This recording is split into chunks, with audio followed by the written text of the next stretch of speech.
Yes, I have another interesting recipe I'm going to share with you guys. I'm going to show you guys how I made this plantain and carrot fufu. So watch to the end and also help me to share. So I started by peeling off my carrot. Once I'm done peeling off the carrot, I'm going to peel off the plantain as well.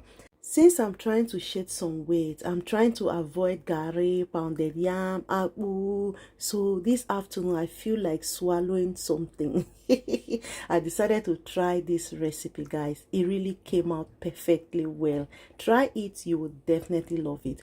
Once I'm done peeling it off, I'm going to chop it into smaller sizes, just as my blender can blend it very smooth.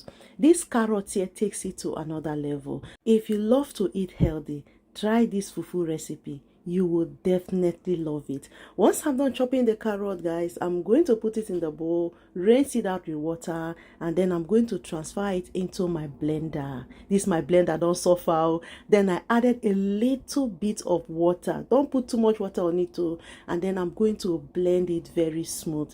Make sure you blend it very smooth because you don't want to be seeing some plantain, some carrots in your fufu. Blend it very, very smooth.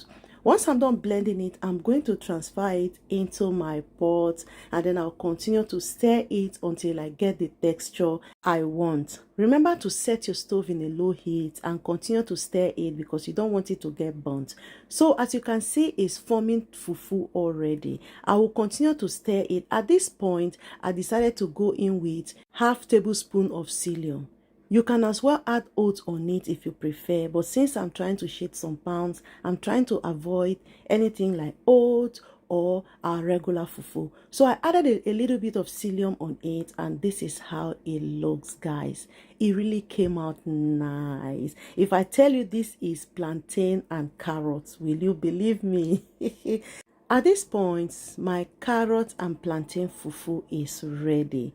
Next, I'll just set it aside, allow it to cool down. Of course, I cannot end this video without showing you guys how I enjoy this fufu. Oh, I love to swallow, like it's one of my favorite food, guys. Take a look at it. I allow it to cool down for about 5 minutes, and then I have this my favorite vegetable soup, which I'm going to be enjoying it with. Take a look at this. If I eat this one finish now, I'll go sleep. When I cut it on my hands, it feels like fufu. It's very smooth, guys. This recipe is a must try. Try it and come back in the comment section and drop your comment. When I swallow it, I was like, oh my goodness, it took me to the next planet. All right, guys, thank you so much for watching this video. If you like it, please help me to share it. See you on my next one. Bye.